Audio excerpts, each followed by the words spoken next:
Assalamualaikum warahmatullahi wabarakatuh. Bismillahirrahmanirrahim. Alhamdulillahi rabbil alamin. Walladzi ja'ala qawla wa fi'la wa qarara nabi ahadith.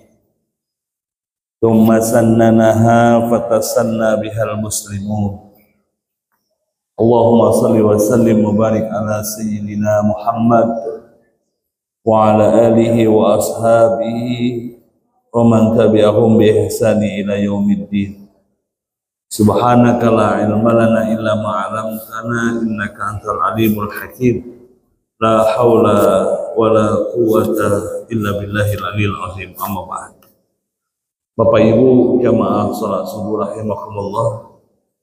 Mari kita awali majelis kita dengan nafal niat nawaitul i'tikaf fi hadzal masjid lillahi ta'ala. Sengaja aku beriktikaf di dalam ini masjid karena Allah semata jua. Melanjutkan kajian kita tentang hayatus sahabah yang sampai pada asrul tabi'in, era para tabi'in, para senior tabi'in, yaitu sosok yang penuh dengan keilmuan, masyhur dengan keulamaannya, hakim namun tidak pernah mengambil upahnya, yaitu Masruq bin Al-Ajda. Ya ahli ilmu, ahli ibadah, ahli zuhud. Masruq banyak mengenal Allah karena dengan keilmuannya, memiliki rasa cinta yang meluap-luap kepada Allah karena keilmuannya. Senantiasa ia mengingat-ingat akan dosanya dan teruslah dia memohon ampunan kepada Allah. Ini karena ilmunya. Sungguh yang selalu dikatakan oleh Masruq bin Al-Ajda ini, Bapak Ibu, nasihat yang luar biasa bagi kita semuanya. Cukuplah seseorang itu punya ilmu untuk merasa takut kepada Allah. Ilmu yang engkau miliki itu cukup untuk menjadikan engkau takut pada Allah. Ini nasihat yang selalu diulang-ulang, bahkan di awal oleh pengarang kitab ini, Syekh Mun'im Al-Hashimi, Yas Asrul Tabi'in, yang ia ingatkan dalam prolog gambaran nasihat awalnya, di mana kita melihat bahwa Masruq bin Al-Ajda rahimahullah ta'ala ini ahli akan ilmu, ahli akan ibadah, masuk dalam golongan orang-orang yang zuhud. Kecintaannya kepada Allah, kecintaannya yang meluap-luap kepada Rabb-nya, dan ia selalu ingat akan dosanya serta mengharapkan ampunan dari Tuhannya. Ini cukup untuk kita mengetahui bahwa dia memang seorang yang berilmu.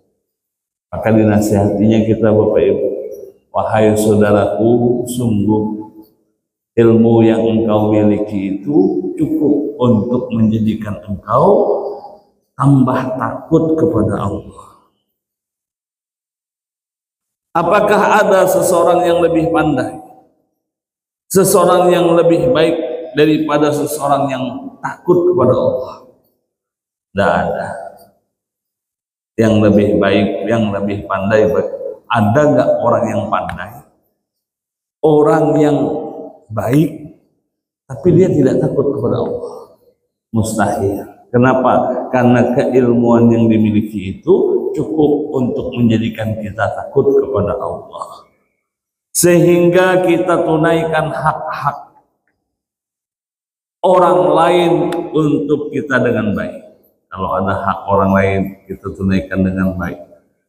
Ada sesuatu yang menjadi hak saudara kita yang lain, kita tunaikan dengan baik karena rasa cinta kepada Allah tadi. Kita berusaha dengan sungguh-sungguh untuk juga melaksanakan haknya Allah kepada kita. Ini kebanyakan kita menuntut tidak ingat bahwa kita juga punya hak yang harus kita penuhi kepada Allah yang kita tuntut. Nuntut berdoa itu nuntut semua, nuntut meminta, memohon, ini ya Allah, ini ya Allah, ini ya Allah. Tapi perintah-perintah Allah, hak-haknya Allah kita lupa. Maka ujar Masruq bin Al-Ajra menasihati kita, sungguh saudaraku, cukuplah ilmu yang engkau miliki itu menjadikan engkau merasa takut kepada Allah. Lalu ia lanjutkan nasihatnya lagi, dan cukuplah saudaraku, kebodohan yang ada pada dirimu membuatmu takjub dengan amalmu. Kamu bodoh, dan kebodohan yang engkau miliki itu menjadikanmu takjub dengan amalmu. Sudah cukup itu. Benar, itu adalah salah satu sifat yang dimiliki oleh orang-orang yang tertipu oleh dirinya sendiri, sehingga kemudian ia memperlihatkan kesombongan dan kekuasaan secara terang-terangan. Kebodohan kita itu tanpa kita sadari kok menjadikan kita takjub dengan amal kita. Wah, banyak benar aku beramalnya, padahal sholat rawatib aja, sholat sunat rawatib aja itu udah merasa banyak amalnya. Dia laksanakan sholat 5 waktu, banyak benar sudah beramal, merasa takjub dengan amalan yang ia lakukan. Kenapa? Karena kebodohan yang dia miliki. Cukup sampai situ, tambah ilmunya, sehingga dengan keilmuan yang dimiliki menambah rasa akan takut kepada Allah. Bapak Ibu yang dirahmati Allah, Masruq bin Al-Ajra ini semangat dalam mencari ilmu. Niatnya untuk tidak lain adalah menggapai ridhonya Allah Subhanahu wa Ta'ala. Sehingga salah seorang yang hidup sezaman dengan Masruq menceritakan darinya tentang sebuah kisah yang menunjukkan berapa jauh kesungguhan Masruq bin Al-Ajra dalam menuntut ilmu.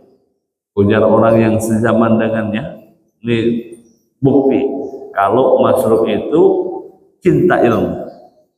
Masruq itu pernah pergi ke Basrah untuk menemui seseorang yang akan dia tanya tentang suatu ayat. Ternyata dia tidak mendapatkan ilmu tentang ayat yang ia cari di sana, di Basrah. Dia tinggal di Madinah, pergi ke Basrah. Basrah, Irak hitungannya. Kalau kita lihat di peta itu, Madinah naik ke atas. Nah, melewati Makkahnya ke tengah kanan sedikit, naik ke Basrah, Irak. Ia pergi ke Basrah hanya untuk menanyakan sebuah ayat yang ternyata ketika sampai di Basrah dia tidak menemukan, dan apa yang ia ingin ketahui itu tidak didapatinya. Lalu diberitahukannya kepada seseorang tentang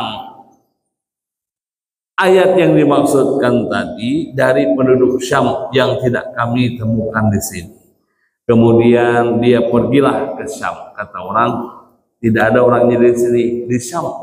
Dari Basrah pergi lagi ke Syam untuk menemui orang itu demi mencari ilmu tentang ayat yang dia maksud. Coba bayangkan, hanya satu ayat yang tidak dimengerti olehnya, lantas kemudian dia sanggup melakukan perjalanan yang jauh dari Madinah ke Basrah. Sampai, ini bukan Basrah Wansing, Basrah. Sudah sampai ke Basrah, tidak menemukan orang yang dicari, tidak mendapatkan ilmu jawaban dari ayat-ayat yang dia ingin ketahui. Dia pergi. Kenapa? Karena ada yang mengatakan orang itu di Syam.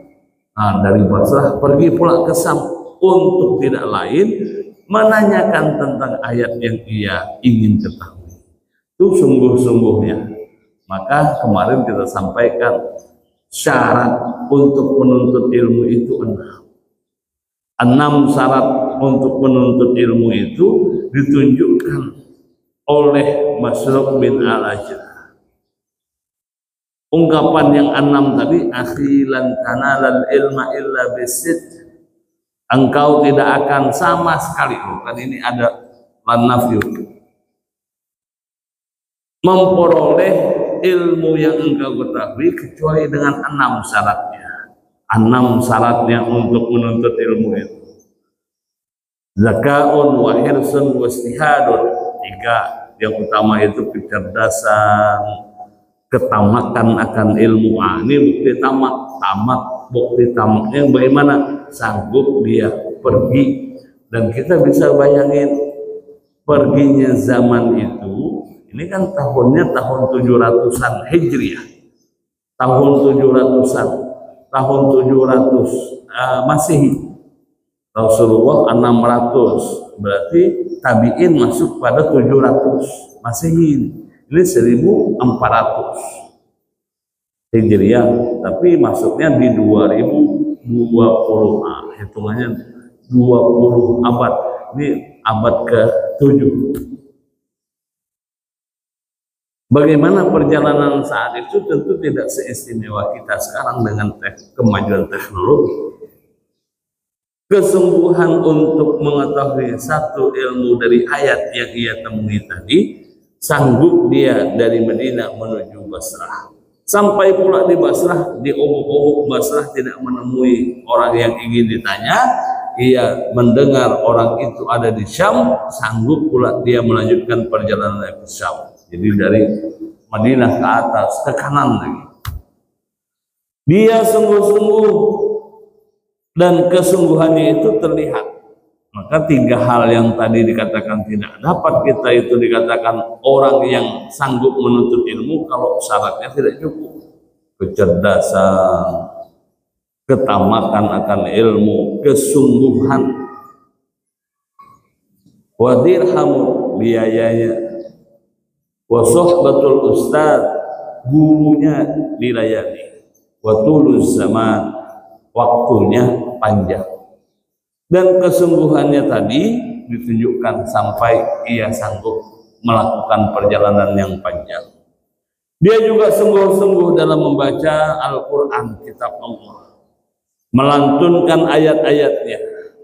Ia hafal akan Al-Quran itu secara mendalam dan sungguh-sungguh untuk benar-benar bisa memahami ayat-ayat yang dibaca. Maka untuk lebih mengetahui tadilah dia sanggup melakukan perjalanan yang panjang.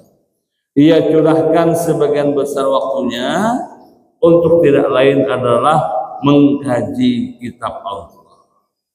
Mengenai kecintanya terhadap Al-Quran dan ayat-ayat yang mulia ini, ia pernah berkata, Bapak Ibu, Masruq bin Al-Ajdah ingatkan kita, ujar Masruq, barang siapa yang ingin mengetahui ilmu para ulama yang dulu dan para ulama yang ada zaman sekarang, baik ilmu dunia maupun ilmu akhirat, maka olehnya hendaklah membuka dan memahami surah Al-Waqiah. Nah, subhanallah.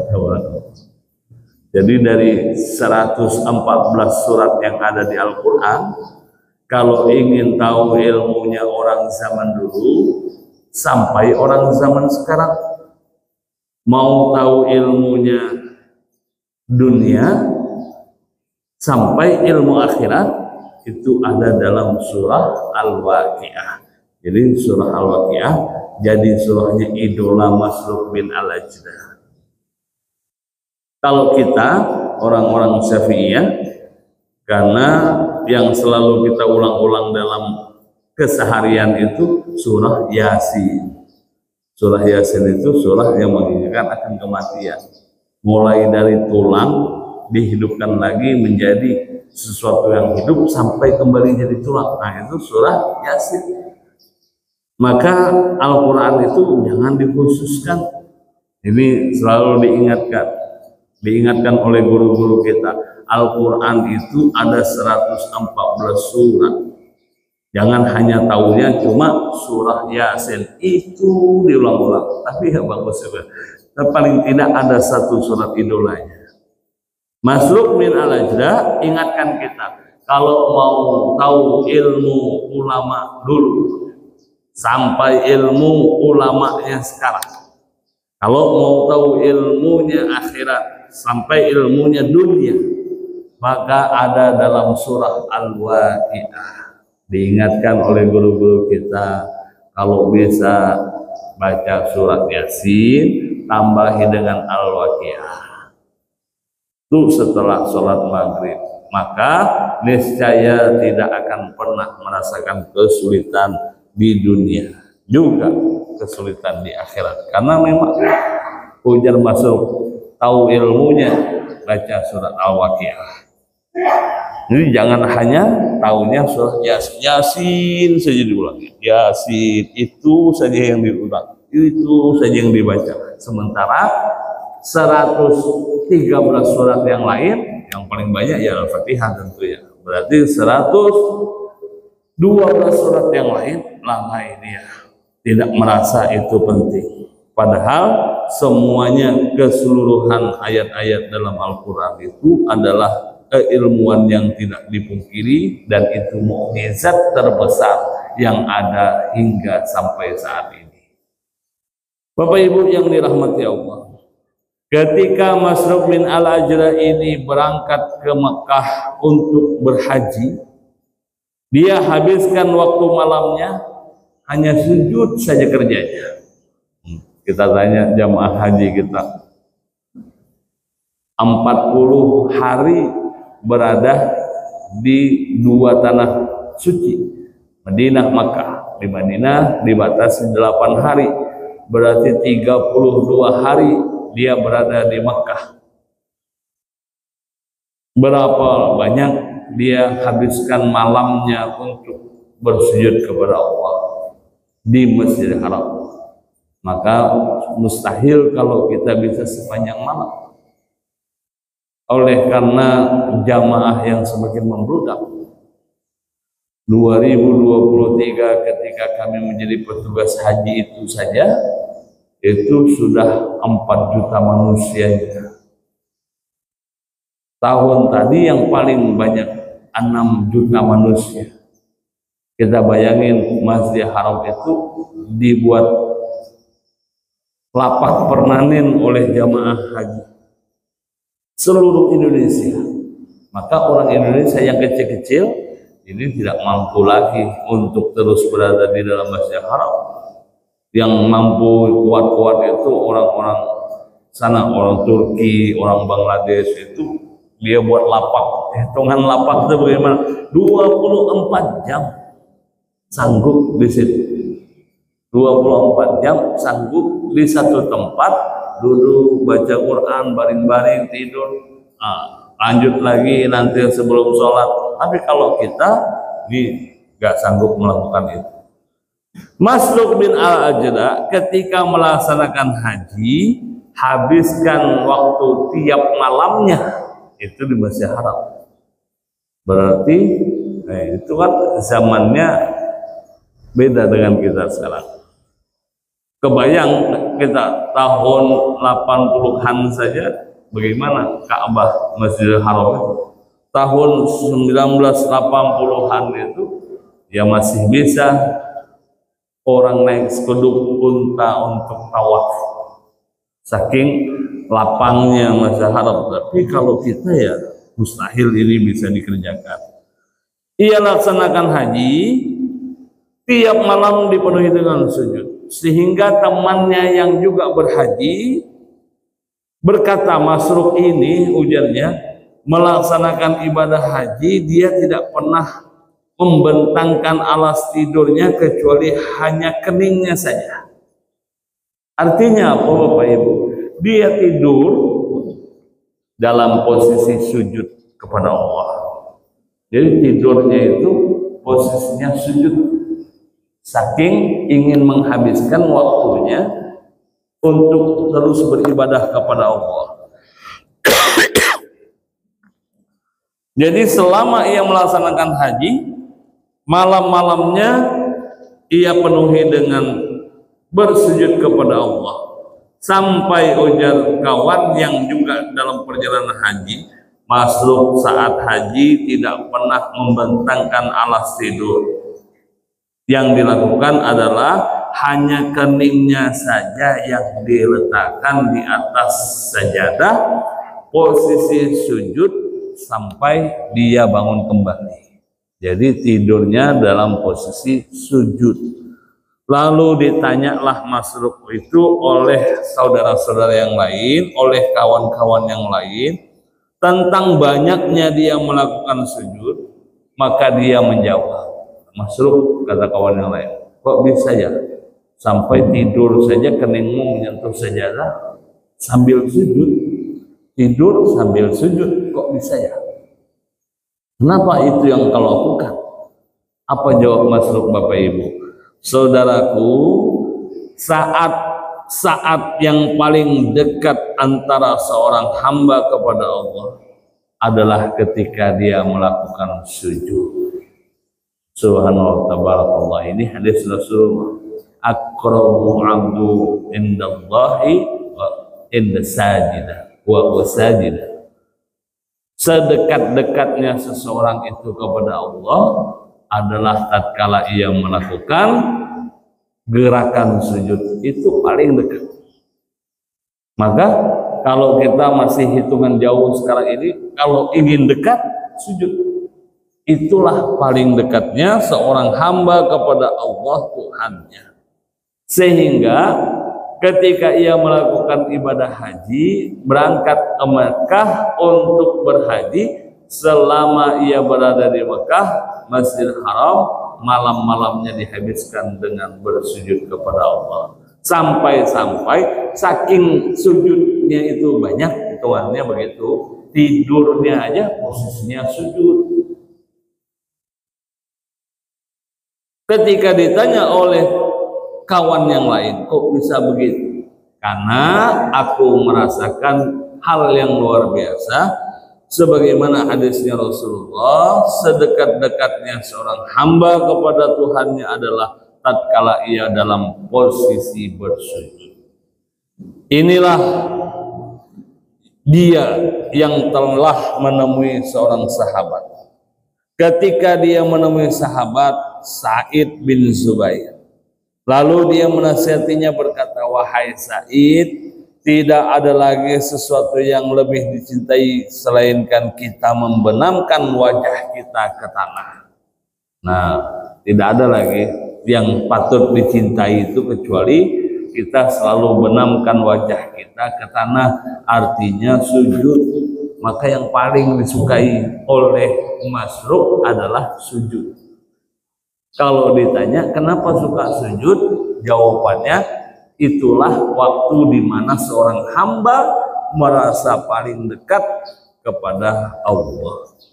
Bapak Ibu yang dirahmati Allah, karena keteguhannya dalam bersikap zuhud terhadap dunia dan segala isinya, dia membawa putra saudaranya naik ke atas sebuah bukit yang ada di Kufah. Lalu ia berkata kepada putra saudaranya itu, wahai anak saudaraku, maukah engkau aku tunjukkan dunia? Ini tadi bukti keilmuannya, bukti ibadahnya. Lantas bagaimana bukti zuhudnya? Kenapa dia dikatakan ahli ilmu? Karena sanggup mencari ilmu sampai ke Basrah, Syam. Kenapa dia dikatakan ahli ibadah? Karena ketika haji saja sanggup habiskan malam-malam di saat melakukan ibadah haji itu dalam posisi sujud, sampai tidur saja sujud. Lalu mana bukti ia ahli kezuhudan? Ini buktinya. Dia bawa anak saudaranya, kemenakannya dia bawa naik ke atas sebuah bukit yang ada di Kufah. Sampai di atas bukit itu, kemudian dia berkata kepada kemenakannya tadi, wahai anak saudaraku, maukah engkau aku tunjukkan dunia? Anak itu menjawab, mau ya paman.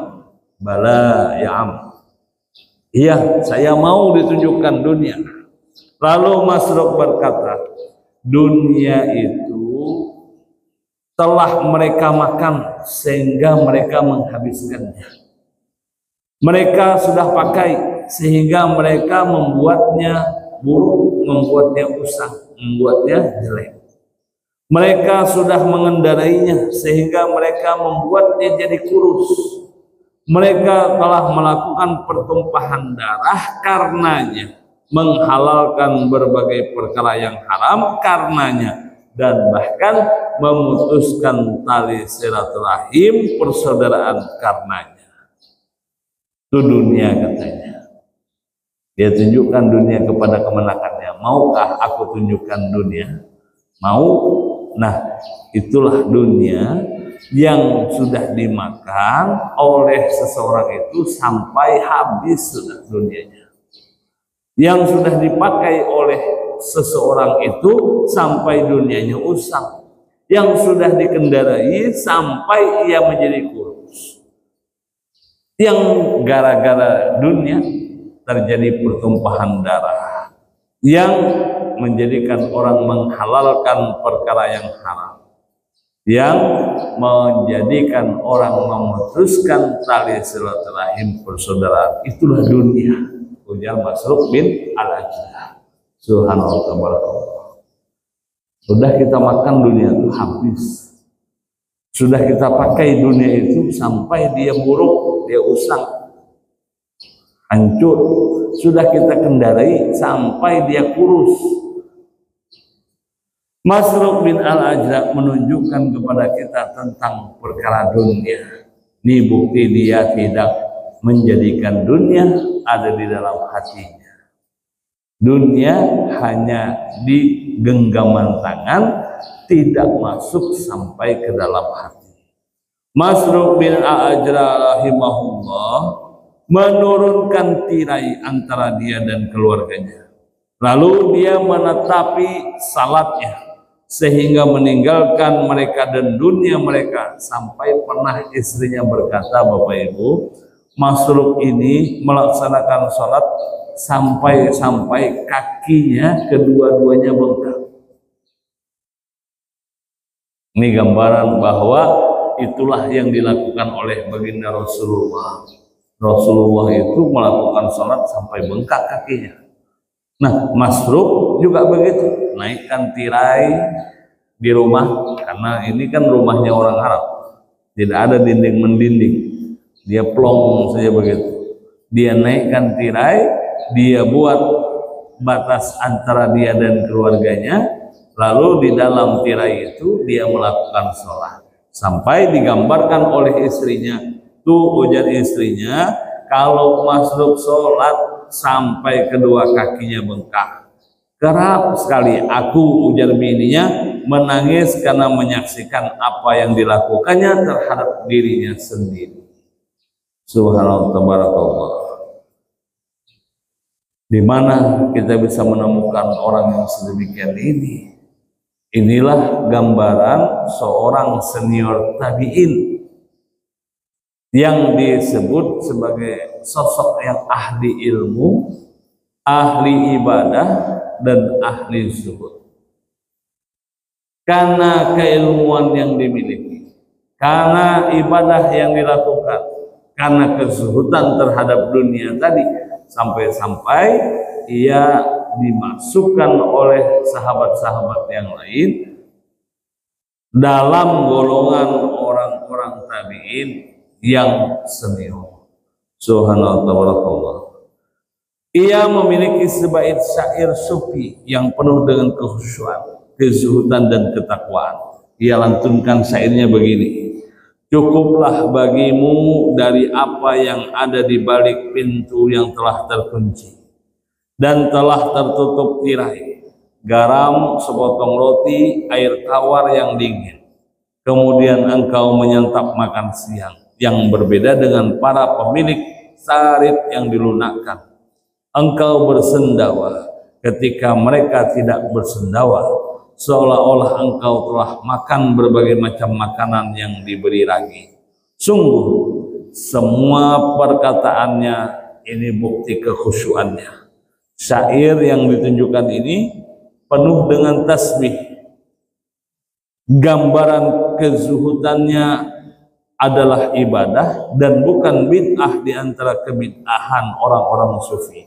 Hal ini bukanlah sesuatu yang aneh dari seseorang yang pernah sholat di belakang Khalifah Rasulullah sekaligus di belakang kekasihnya yaitu Abu Bakar. Bapak Ibu, ini keistimewaannya Masruq bin Al-Ajda.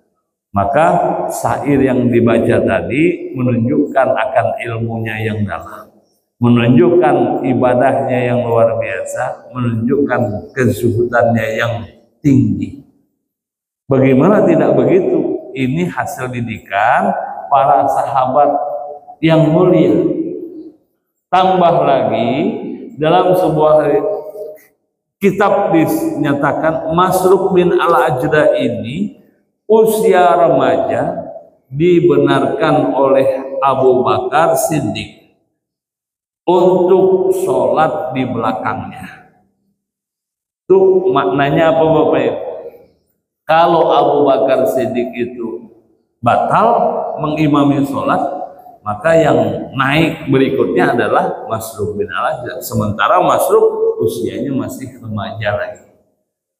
Artinya inilah keilmuan yang diakui oleh Khalifah Abu Bakar Siddiq. Sahibur Rasul fil ghar. Tambah lagi, Abu Bakar Siddiq itu bukan hanya sekedar khalifah, ini sahabat Rasulullah yang menemani Rasulullah di Gua Thur, yang menjadi seorang muslim pertama di kalangan orang dewasa laki-laki, itu Abu Bakar As-Siddiq. Dan oleh Abu Bakar Siddiq, Masruq bin Al-Ajda itu dibenarkan berdiri di belakangnya untuk melaksanakan sholat berjamaah, yang maknanya kalau ia batal maka yang naik adalah Masruq bin Al-Ajda. Oh, berarti kan ilmunya luar biasa. Kehati-hati kita berdiri di belakang imam itu ya masih tahu ilmunya. Salah imam itu yang menjadi tanggung jawab orang yang berada di belakang imam. Tanggung jawabnya ke sana. Kalau imamnya batal, ia tinggalkan jamaah. Lantas kalau tidak ada ilmunya, umpatan dua, di belakang imam pergi meninggalkan jamaah. Kalau tidak ada ilmunya, semestinya ketika imam batal, dia tinggalkan. Itu otomatis naiklah orang yang berada di belakang imam. Nah, Masruq bin Al-Ajda ini Bapak Ibu salah satu di antara orang yang dibenarkan oleh Abu Bakar untuk sholat berjamaah di belakang Khalifah Abu Bakar Siddiq. Maknanya ia diakui ilmunya oleh sahabatnya Rasulullah, orang dewasa laki-laki yang pertama memeluk Islam, dan orang yang dipercayai oleh Rasul dalam kesehariannya. Bapak Ibu yang dirahmati Allah, bagaimana tentang jabatan yang diemban oleh Masruq? Insya Allah pada pertemuan berikutnya akan kita lanjutkan. Kurang lebih mohon maaf. Subhanallahumma wa bihamdika asyhadu an la ilaha illa anta nastaghfiruka wa natubu ilaik. Al-Fatihah.